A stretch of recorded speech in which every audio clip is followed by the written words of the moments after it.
You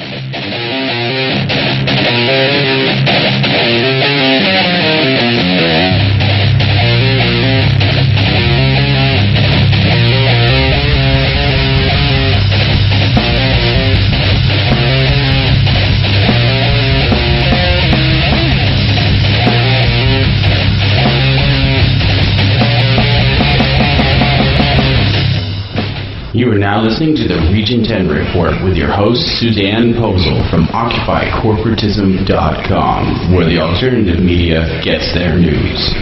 This show will expose the elite domination plan, disinfo agents, propaganda, and the UN plan to strip the world of its freedom and the United States of its Constitution. This is the Region 10 Report with SusannePosel, bringing you the real truth behind the news.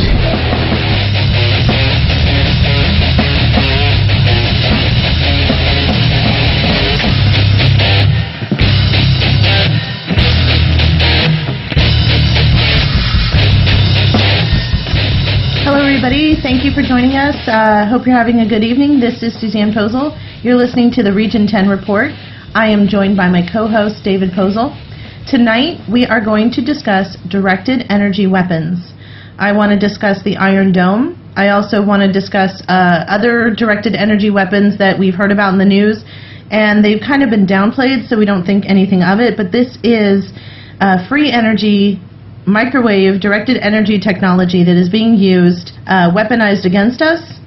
Israel is going to be using it against the people of Palestine and Gaza. And also what happened on 9/11. A lot of work by Dr. Judy Wood and some other people who have been working on understanding what directed energy weapons are, how far advanced our government is in this technology.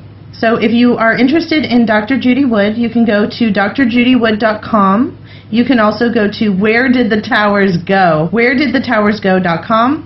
If you'd like to follow us throughout the week, our website is occupycorporatism.com. And if you'd like to listen to any of the broadcasts, you can download them on Spreaker.com, on iTunes Radio.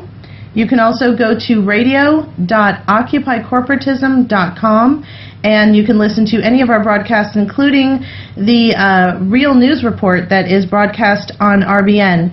We now have radio.occupycorporatism.com. I encourage you to listen to me 7 days a week on the Pete Santilli Show, which is broadcast on RBN as well as on Blog Talk Radio.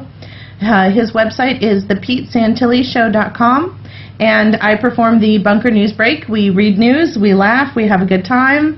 And I encourage you to keep listening because he is one of the best radio show hosts out there. So let's go ahead and get into the directed energy weapons.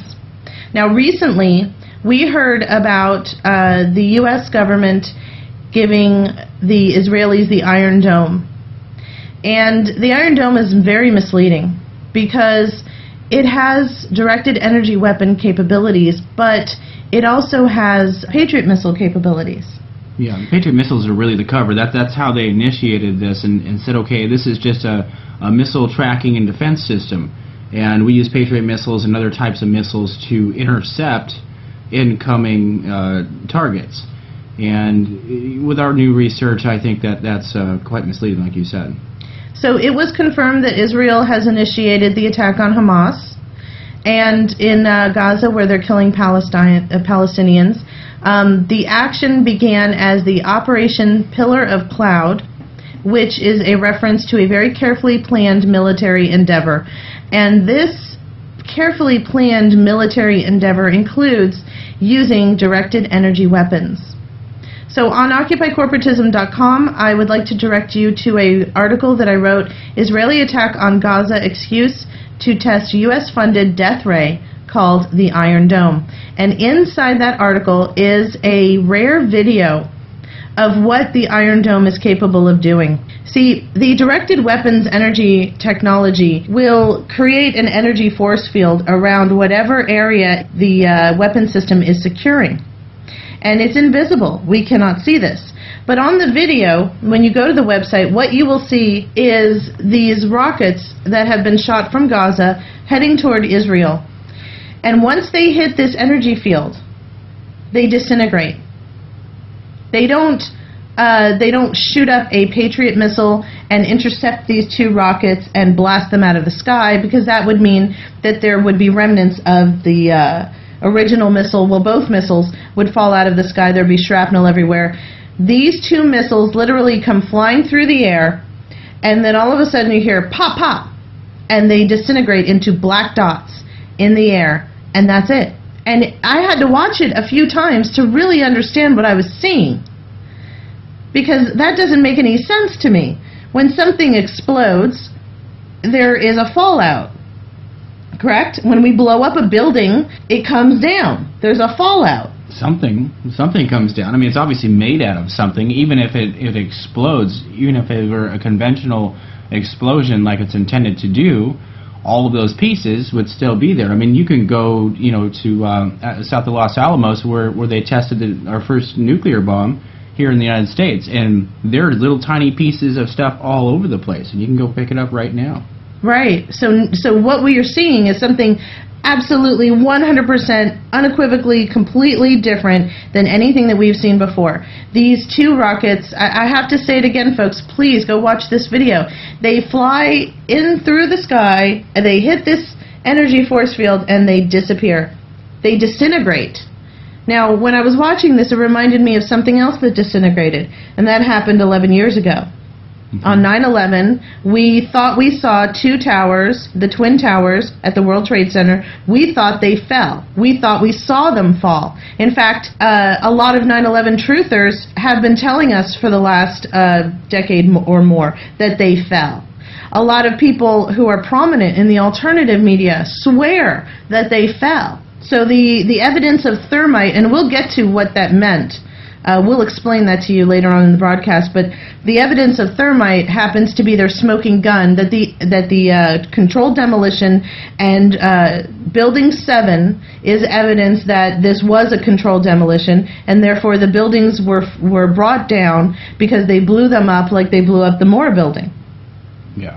And up until recently, I agreed with that. But upon researching Dr. Judy Wood's information, as well as other information. Folks, I have been watching as many documentaries as I can get my hands on, whether it's true or not. I'm in research mode, and this is something I encourage all of you to do, to research the information yourself. Judy Wood's information was brought to me by a friend of mine, and I looked at it. I watched a couple of her lectures, and it sent me off going to anything and everything I could get my hands on, and I'm still researching.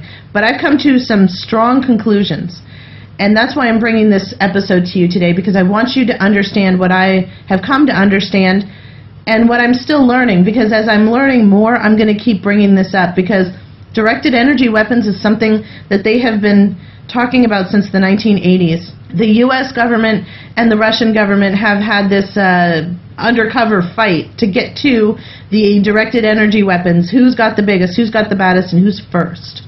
And this is going back to the 1980s. Star Wars. Even before Star Wars. True. Star Wars was a manifestation of this. Well, HAARP was where they started out. Star Wars was what they wanted to do with HAARP in order to weaponize it for, an alien attack, a space invasion. The famous Ronald Reagan speech. So I'm starting to understand that there is technology out there that is twofold for me. First of all, it uses free energy that is not metered, energy that cannot be defined by a monetary system. J.P. Morgan took back his financing from Tesla because he wanted to use the ionosphere and create free energy for everyone. So you no longer had to plug yourself into the grid and get metered and pay somebody for that usage. Now you could just take the energy from the universe, from everywhere. There's electrical energy inside this room I'm sitting in. There's electrical energy inside the room you're sitting in, outside of your house, in your car. It doesn't matter. It's everywhere. It's infinite. And so Tesla wanted to harness this in order to redirect it through so that we could use it in our outlets. And we could use it to run our machines and our technology and continue on as technology progressed, better harnessing this energy so that we wouldn't have to worry about lines and metering and paying for electricity anymore. There are quite a few people that have figured out the vortex energy patterns, and they're running absolutely free right now. They're already doing it. It's just that the government essentially kills anybody who comes up with or publicizes the information on how to do it. Right. If you go to YouTube and you put in the search Taurus energy generators, you will find people have converted their cars to run on Taurus energy. You will find that people have converted their homes to run on Taurus energy. Any equipment, including equipment that you use around the house, maybe your refrigerator, maybe your generator, anything that can be electrically charged and use electricity to run can be converted through a Taurus generator, which takes the energy from the room and reconfigures it through so that you can plug into it. Yeah, it's an energy conditioner. It just takes all of those particles that we can't see, and as they hit, it's a positive boom, and then it stores it all up and sticks it all out. I mean, this thing is the size of a toaster, and it can start your car. It's amazing. So you don't need oil. Well, that takes care of the oil industry. You don't need electricity. Well, that takes care of all of our nuclear power and utilities companies. So we're taking money out of some big people's pockets if we're using this technology. Yeah, that's why a lot of people have disappeared, and people will speculate that that's the whole thing behind Tesla. But we need to go to a break. We're going to come right back, and when we get back, we're going to go quite a bit deeper into the actual details of these things and really start connecting the dots for you guys. So hold on. We'll get to the other side. Hi, folks. Thanks for joining us again. You're listening to the Region 10 Report. I'm SusannePosel. At the beginning of the broadcast, we started talking about the Iron Dome, so I want to start there because I think it's important to start with what's happening today and then enter way back through time so that we can understand how this all came about and then maybe come full circle again and re-explain how this all works so that you understand how destructive and how dangerous the Iron Dome truly is and what it represents. So the Iron Dome missile defense system is publicly slated as a shield that is being used to stop rockets shot out from Gaza and averting Israeli targets from being hit. Its accuracy rate is an alarming 90%. And the Rafael Advanced Defense System, which is a state-sponsored defense contractor. They are owned by the Israeli government, along with 3 other Israeli corporations have come together to build this weapon of mass destruction. The U.S. has funded the creation of the Iron Dome to the tune of $310 million, taxpayer money. And by the way, Netanyahu called Obama to thank him and the U.S. people. So, by the way, Netanyahu thanked you. If you're listening to the show, Netanyahu thanked you for giving him directed energy weapons technology. So you should feel good about that. Well, maybe not. But don't be despaired because we're going to be sending them another $610 million over the next 3 years. So yay, the United States. Yeah, $1 billion later. Thanks for adding that to our deficit. So the Iron Dome will assess a threat level of a rocket with its surveillance systems and compromise of a management center using radar detection. And the missile, if it is deemed a threat, the Iron Dome will emit microwave frequency to destroy the missile. That is exactly what you see when you go to visit OccupyCorporatism.com and watch that video. You will see the microwave frequency destroy. And when I say destroy, I mean disintegrate these 2 missiles. No fire, no explosion, no shrapnel, no downfall. Just 2 black dots in the sky, and that's it. So when I saw these 2 black dots in the sky, I thought, this reminds me of all of the disintegration happening on 9/11. This reminds me of all of that dust, that huge plume of dust, and a normal implosion. And my husband is from Seattle. Why don't you, because this is the famous example that everyone gives, and you were there when they brought down the King Dome. Oh, yeah, so, everybody was there. So explain to the listeners, as a Seattleite, what you saw when you saw the King Dome come down. Well, you got to realize the King Dome, I mean, this is a full-size sports stadium in the first place. Of course, it was replaced by Safeco Field, but this thing, when you drive by it on the freeway, it's huge. It's absolutely huge. Purely made out of concrete. It had, internalized everything, actually. So This is a very heavy, well-built structure. I mean, everything was 4 or 5 feet thick, the main beam structures. And they brought this thing down, and like Judy Wood was talking about, it doesn't fall in an absolute free fall because they didn't know what the calculation is there. It's a few seconds longer than that. The amount of debris left over, that's something that becomes a major contention point, because when you look at the King Dome, and you can actually watch this on YouTube, it's one of the most documented implosions of a building. So it will pancake itself. Well, so each level falls down, the top level falls down on the next level, the next level, the next level. Well, sort of. I mean, we'll get to that when we talk about 9/11, because the King Dome doesn't have levels. The King Dome is an open center stadium, so the outside edges are the most important part. So that's what they did is they exploded the center cap first, so that it would begin the crumbling process to come in on itself. Because you got to realize they were building the other structures right next to it. This isn't right in the middle of downtown Seattle. Not in the center core, but it's off to one side. But it's in the industrial business area. So what do they use to destroy or to implode the King Dome? No, they just C4'd the main structures. It was really simple. They just C4'd it. They popped them all in a certain order. They went from the center to the outside.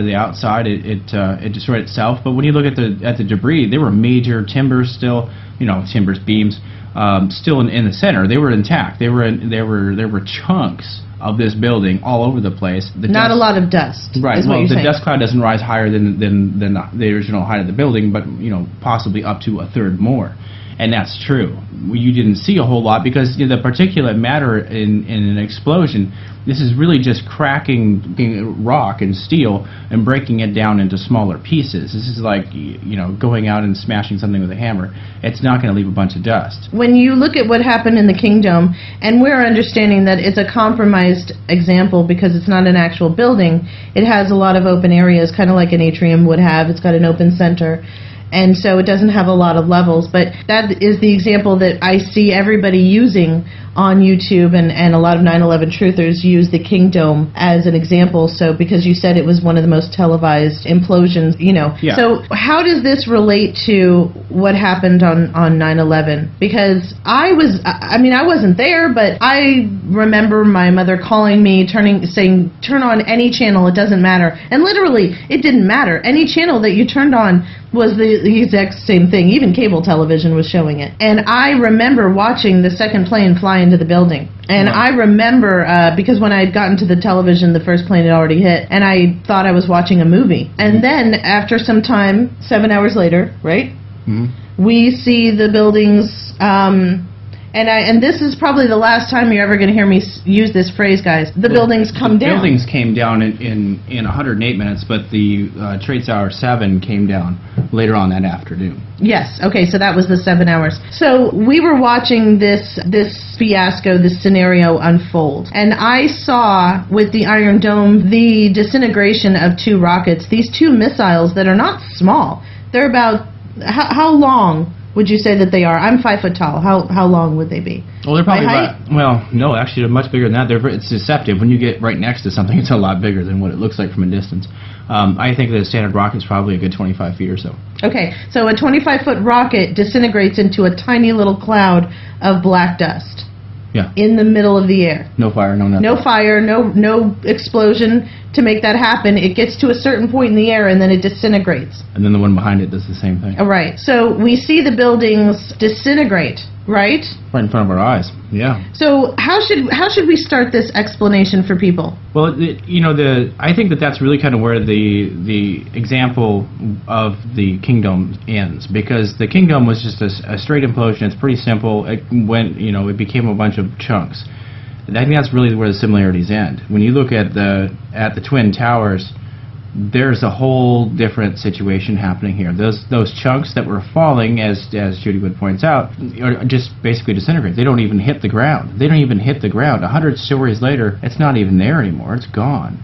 And the whole building, piece after piece after piece, from the top to the bottom, is the same way. What I found interesting was 110 stories, you would have 13 stories worth of debris down at the ground, but instead you only had 3 stories worth of debris. Yeah, if you're looking at a classical model, that would be true, but we're talking about something that we've never seen before. This is absolutely different. In a classical model, yes, there would be 13 stories of debris, the buildings on the side would have been damaged, all sorts of things, there would have been I-beams sticking through stuff. That's not what happened here. There was very few remnants. The I-beams weren't there. Where did the damn planes go? Where were those jet engines? Did they melt somehow in a kerosene fire? Because that's what was really happening. That was a kerosene fire. That's what planes run on. I mean, really, this whole thing is an absolute hoax, and it unravels more and more the more you look at her work. This dust cloud is really the smoking gun. The dust cloud, right. So let's talk about directed energy weapons. Let's talk about how HAARP is used in conjunction, possibly a technology weapon that we don't know about. But let's talk about how HAARP directs the waves, the microwaves, the different waves that are available to them to use, and how they incorporate them to direct energy to a specific place, like the Twin Towers. Well, this is where you want to go in and do some heavy research with Dr. Nick Begich. He's really the HAARP specialist. Definitely plan to have him on our show. He's already been on Pete Santilli. Guy really knows what he's doing. And here's how it works. HAARP has a carrier wave. It sends out ultra-low frequencies, no different than what your speakers are putting out right now, but just in a very large, fine-tuned way. This is not something you can see. There's no Is this the sine light. wave? Yes, and this is a sine wave, which it transfers as what they call a scalar wave. When you're looking at the clouds and you see those ripples, that's what it is. The denser energy settles to the bottom of the sine wave. The higher energy is at the top. The water vapors automatically will want to go to the path of least resistance. When it gets to the higher frequency, basically those molecules are turned more or less sideways because of the actual amount of energy being put through them. So you look right through it; it's clear. And so that's why the sky looks like ripples. You're like, wow, look at Dutch Sense. He's got it. It's all over the place. He's got it down. So when they're emitting these sine waves, what we're seeing is the ripples in the clouds, and that is the clouds following the sine wave. Well, it's the effect of the sine wave on the cloud. The water molecules will follow the energy pattern to the path of least resistance, and that's really what you're seeing. The bottom half of those sine waves, the top halves are cut off, and that's what it looks like, circular patterns. In a defense or a weapon type system, now that technology takes a jump. Okay, so the sine wave is very soft and round and very smooth, and it gets things moving and moving and moving, and then it's kind of like the ocean, and all of a sudden everything turns to jelly, and that's really what happens. It liquefies. It's still on a molecular solid. level. Yeah, it liquefies on a molecular level. It's all vibrating at one frequency, and everything's real smooth. But then, if it's like breaking the silence, then what they'll do is they jam a square wave right in the middle of that, a super high frequency square wave. They don't stop the carrier wave, the sine wave, which is keeping everything jello. And this square wave will go in there, and it just hits it like a jackhammer, and it literally smashes all of the constituent materials, all the pieces. It takes all of the atoms, the electrons, the protons, neutrons, and throws them out of whack, throws them out of place. And then that's where the weakness of the structure comes in. That's when the materials begin to degrade and fall apart as far as their structural integrity. Toasting in the cars, things like that. And then, and this is the third stage, which I think is really the thing that does it. They can take that wave and then modulate it even further, turn it into what they call a sawtooth wave, which is kind of a triangular form. And a square wave, when converted, it's very simple for them to do. When they convert that, it turns into this triangle wave that really, it's like a really high-pitched, scream, whine kind of sound. And if you were to hear it, and what it does is it absolutely throws everything apart. It throws all of the bonding materials apart. All of the constituent materials of this building itself they decide to fall apart. The whole thing, the metals become one with the concrete. The concrete becomes one with everything next to it. I mean, there are a few things that are harder for that. So what actually happens is the sine wave is turning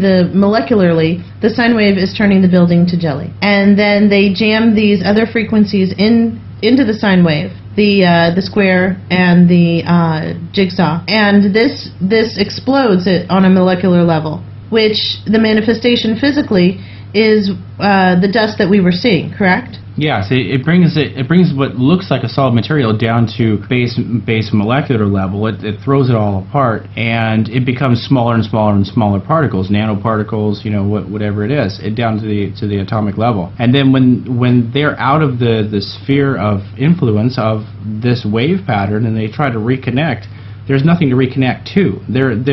Once those electrons have moved out and it doesn't have that anymore, it's no longer that element. It's no longer that element. That's all there is to it. Elements are very, very scientifically, put together. If it doesn't have the exact right balance and everything's in the right place, that's not what it is anymore.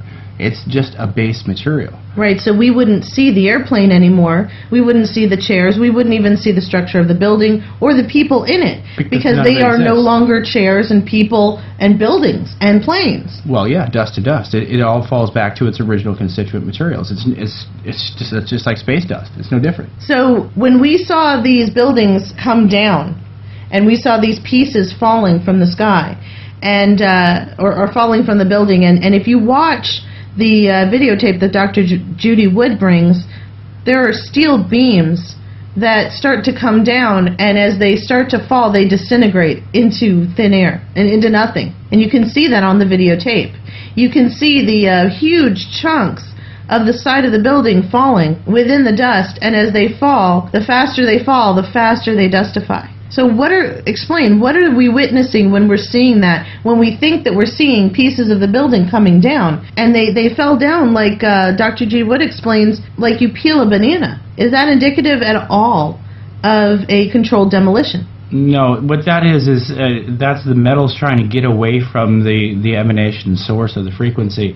And once it does that, the more oxygen, of course, in the atmosphere, the better, because the oxygenation is what causes the actual destruction along with the frequency. Anybody who's really done any real research in chemistry realizes that fire and explosions and all these things, it's actually just a rapid oxidation of an element, and that's it. Any explosion anywhere all it is a rapid oxidation of a material. And some things oxidize faster than others, and it creates more or less heat. And what we're looking at here is essentially a cold fusion process where the oxidation happens at room temperature. And a lot of people are corroborating that. They say that this huge, cloud, well, now they're willing to call it a dust cloud, was actually cool. It was cooler than the ambient temperature in New York City in that day.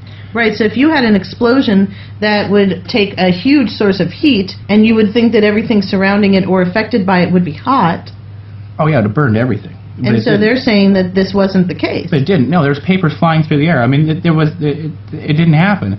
Those cars that were toasted had papers in them. Right, how could there be, and there were cars that spontaneously exploded. Right, but the papers stayed intact. Right, so this is a technology, like I said in the beginning, folks, this is a technology that we haven't seen utilized before. We don't understand. We see the effects of it. It's obviously not a controlled demolition, but we're looking at all of these effects thinking, how do we explain this? And so when we get back from this break, I want to go more into detail about the controlled demolition theory, about the thermite, as well as continuing to explain the effects that we saw and how it all ties back to this directed energy technology that we know that they're using, and we're seeing that they're using it right now, and now it's in the hands of the Israelis. We'll be right back, folks. Don't go away. You do not want to miss this. Hello, guys. Thanks for coming back with us. You're listening to the Region 10 Report, and before we went to the break, we were talking about what happened on 9/11. And let's get right back into it, Dave. Let's talk about the HAARP system and tie it into the active denial system, which is being used by the military right now. And it's also been used in Afghanistan. So let's get right into it. Okay, well, the HAARP system works with different wave frequencies. It usually uses different types of sine waves, okay? So it's not something that they're using actively as a kill technology. Now, that may be incorrect in the future, or may be proved wrong, but at this point, that's what I can see. The active denial system is a modified hybrid version. It's, let's say, generation 2, And it is definitely a place where they use higher frequencies in the middle of that carrier frequency. And they've identified which frequencies operate more like a microwave and you know, less like a nice little sauna. So what this does, what they say on their website, and if you go to occupycorporatism.com and look at the article on the Iron Dome, you can click on the hyperlink for the active denial system and go and see what the military says about it. But just a brief few sentences.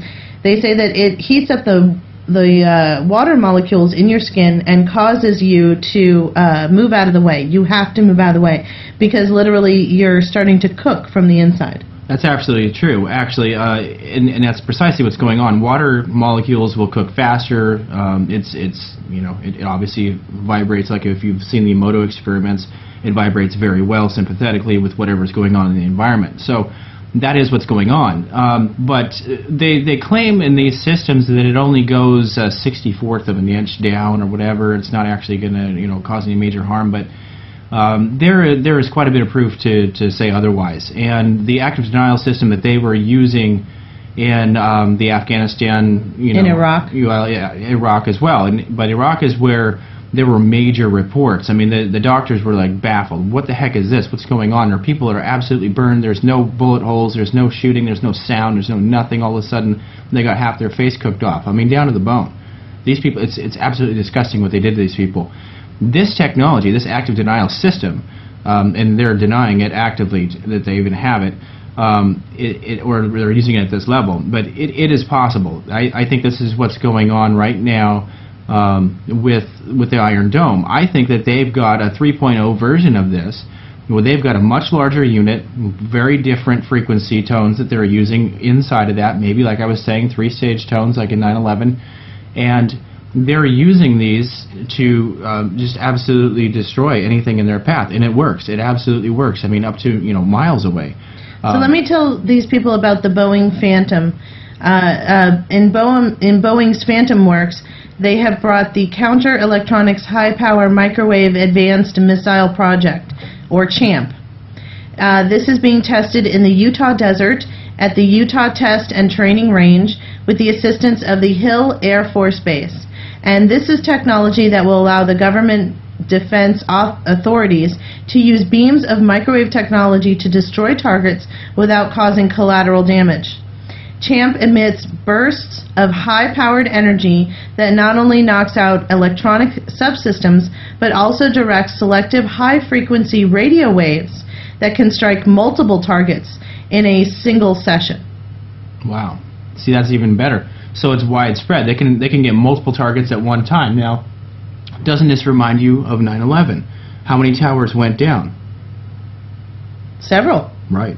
Not just one. Not just in a central place, which is what a lot of people are talking about. Well, okay, so that they use a satellite, they beam it straight down, and it only hit 1 and 2. Well, that's not true. It took out all the other buildings around it too, and then the Trade Tower 7 went down hours and hours later, and it's off to one side. So while this one in the center is dustifying, the one on the other side is slowly crumbling and falling apart, and it too falls apart in the end in the same way, and it's got the large cavity in the center, and it looks like I think that's really the distraction. It looks like a planned implosion. It looks like they strapped a bunch of like they detonated a bunch of bombs underneath it. But so let's talk about the smoking gun that the 9/11 truthers use, which is thermite. Well, thermite was present. Yeah. Okay, so thermite. What is thermite for people who don't know? What exactly is thermite? It's iron oxide and aluminum oxide in a much smaller level. The most effective one is the nanoparticle size, which is in the microns, and just because it's more active, it has more surface area. Therefore, it can oxidize faster. More surface area means oxygen can attack more parts of the molecule in a faster amount of time. So what they're saying is that they found all of these sort of nano and micro particles of thermite. But we have to remember, and this seems like common sense, but not really until you've done the research on this whole technology system, is that under the HAARP frequency and under these different frequencies, what it does, its whole purpose is to break everything down to its elemental molecular form. The atomic and subatomic particles are destroyed, they're thrown out, and then it tries to rejoin. And when it tries to rejoin, it's down to its base constituent materials.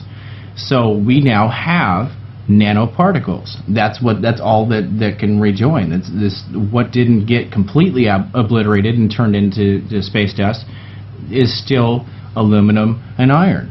And So the materials of the building then appear to be, once they're dustified, thermite, nanothermite. Exactly. Yeah, it's dust. So this information actually throws out the theory that because they found traces of nanothermite, that the controlled demolition actually happened, because what they're actually seeing is the fine materials of the building itself. It's the end result. Exactly. There's nothing else it could be. So we have a situation where even in the destruction of these buildings, there is evidence of misunderstanding of what we're looking at, because we don't understand what happened that day. Well, I think that they directed the 9/11 Commission to look at it that way. I think that they did some research, because we've got to remember, they got all that stuff out of there very quickly. It all went to a top secret location or whatever, shipped offshore. There was no investigation allowed. They didn't even investigate how the towers fell. They only got to see little pieces of the tower.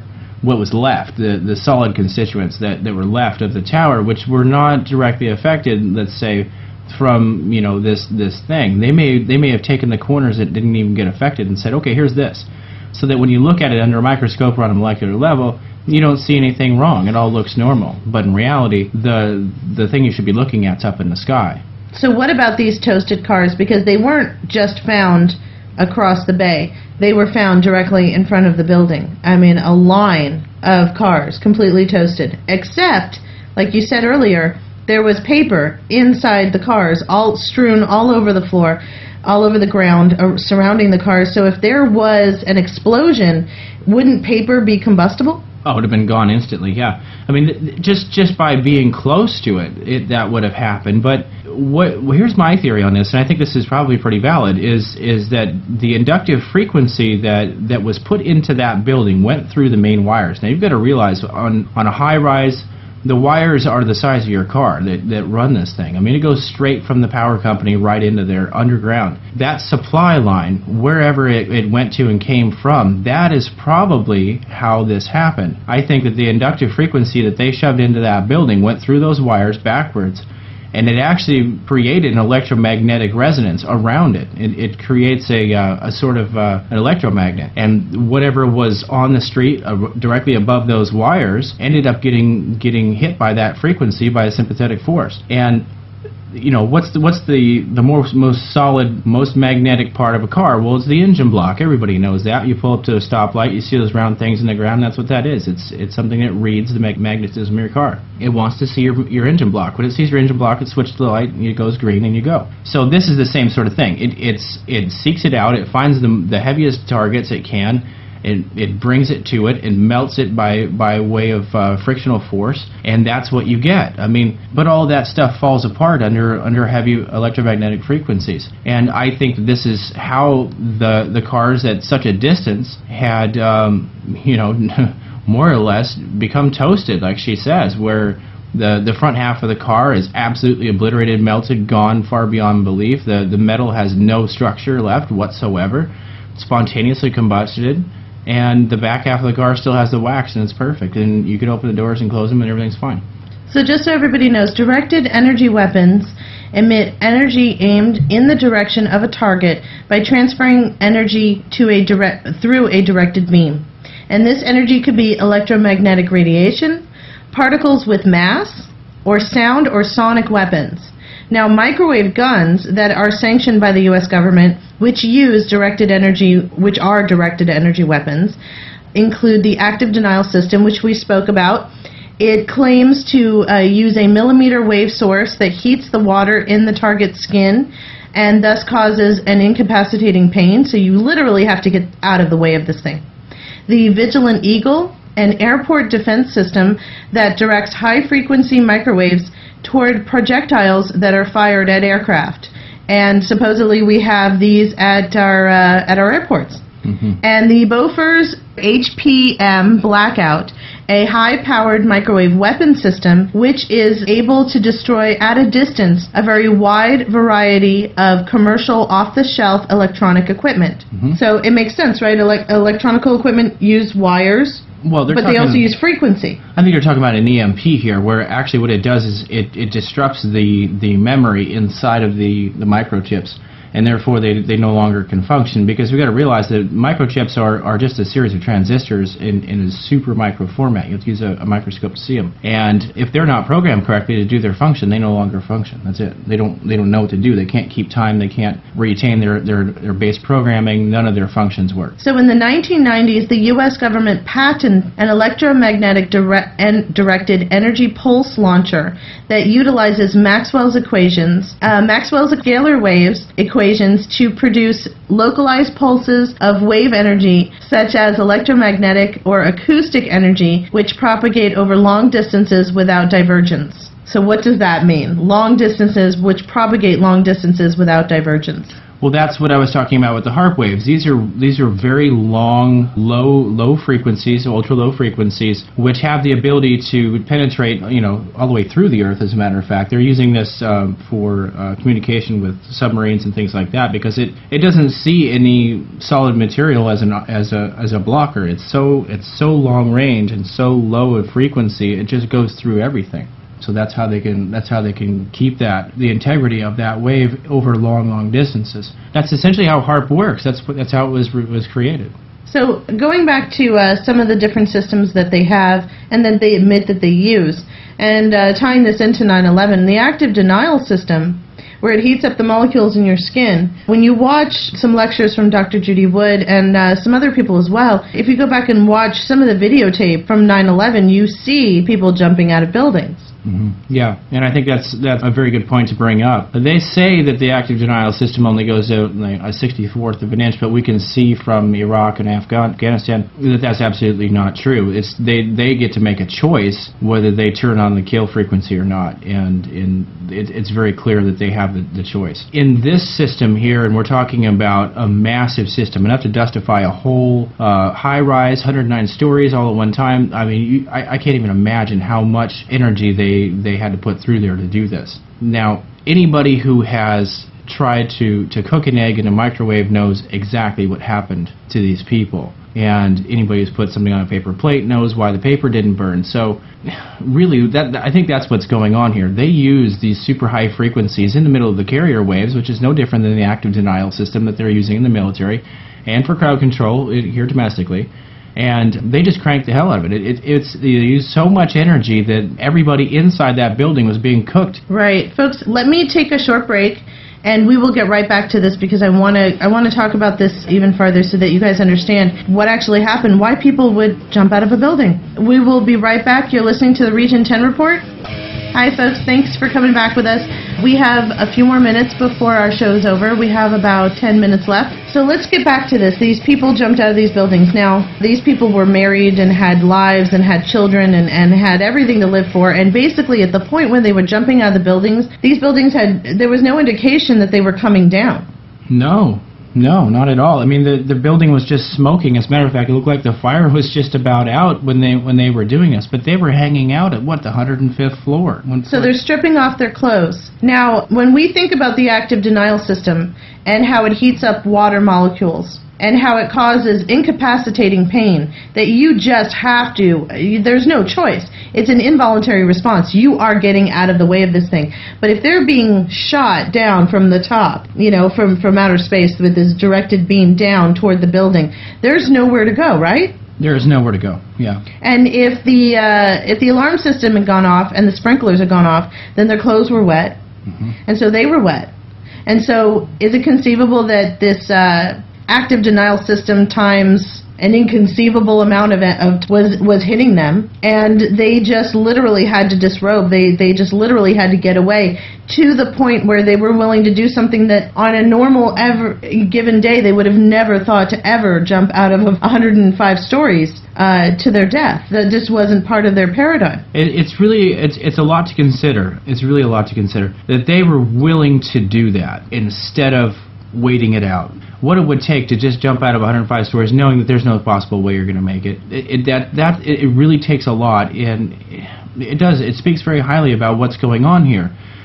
And considering that they weren't directly, the people, individuals, were not being directly hit with this wave, but it was a wave that was happening everywhere, is something that's very interesting to me. When you get hit with the active denial system, it's a straight energy wave hitting you right in the face. It's different. Here we've got a system that's cooking everything all around you, no matter where you are, in the building, outside the building, it's going to get you.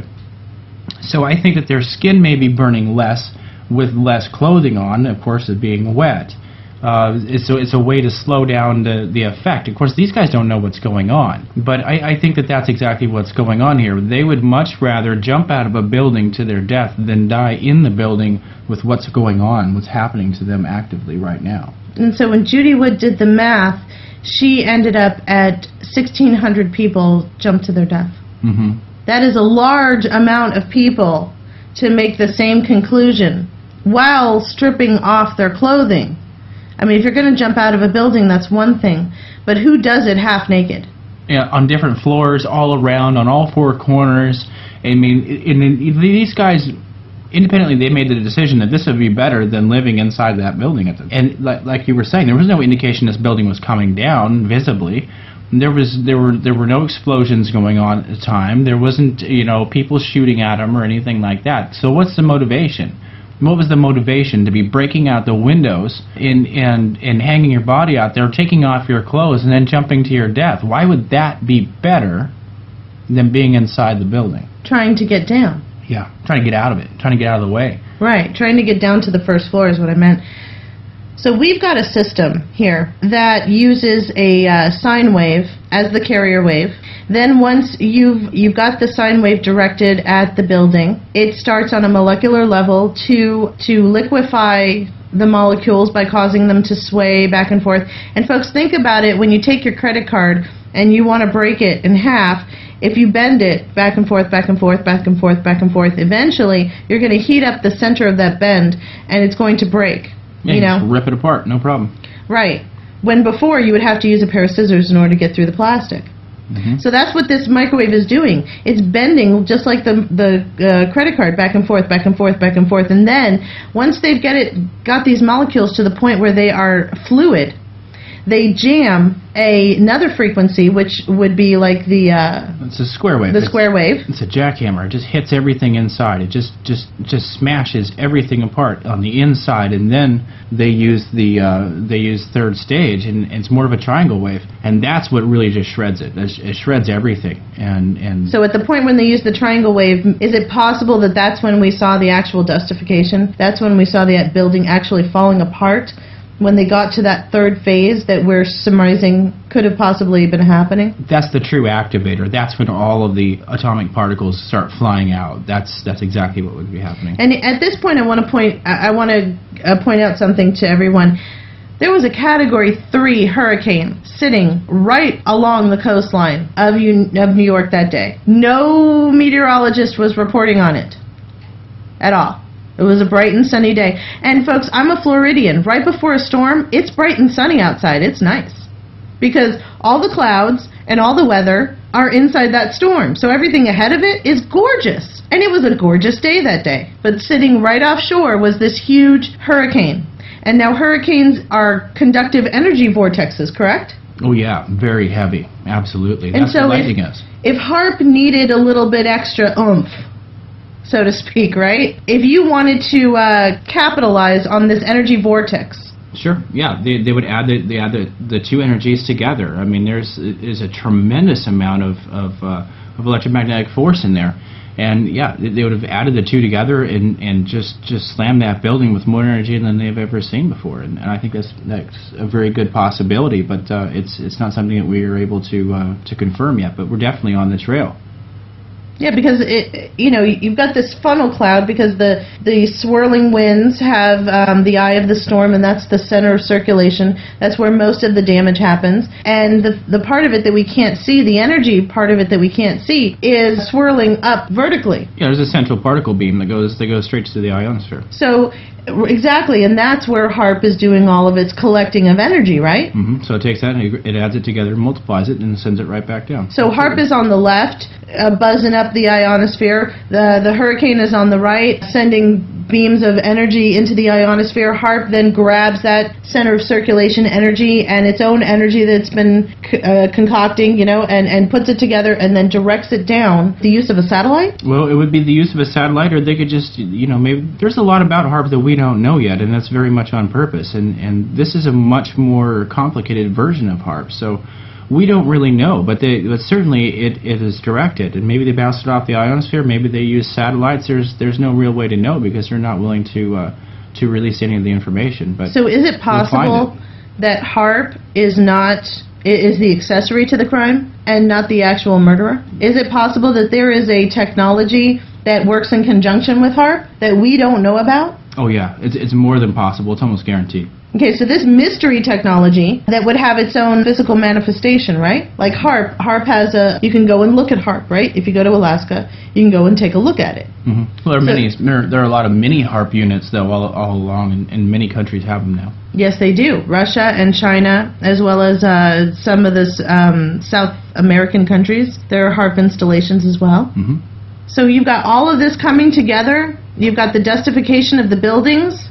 You've got this energy technology, this directed energy. And the reason why it's called directed energy technology is because it takes the energy from everything and directs it into a beam to a pointed target and literally turns it to dust. And folks, this technology is sitting right now in the hands of the Israelis. And just to give you a little understanding about what they might be planning on doing, just for a few minutes, we've got Netanyahu and the Egyptian government brokering a ceasefire deal. Meanwhile, Obama is giving Netanyahu troops, and they're going to Mount Sinai. Now, a mountainous range would be perfect place to put this directed energy technology and beam and shoot it at whatever target that they have. And that is something that we might have to wait and see. And unfortunately, we're probably going to see some manifestation of that. Folks, thank you for joining us tonight. I am very happy that you stayed with us, and I'm very happy to have brought this information to you. It's been something that David and I have been wanting to talk about for quite some time. And so we'll see you next week on the Region 10 Report. Thank you so much for listening, and have a great week.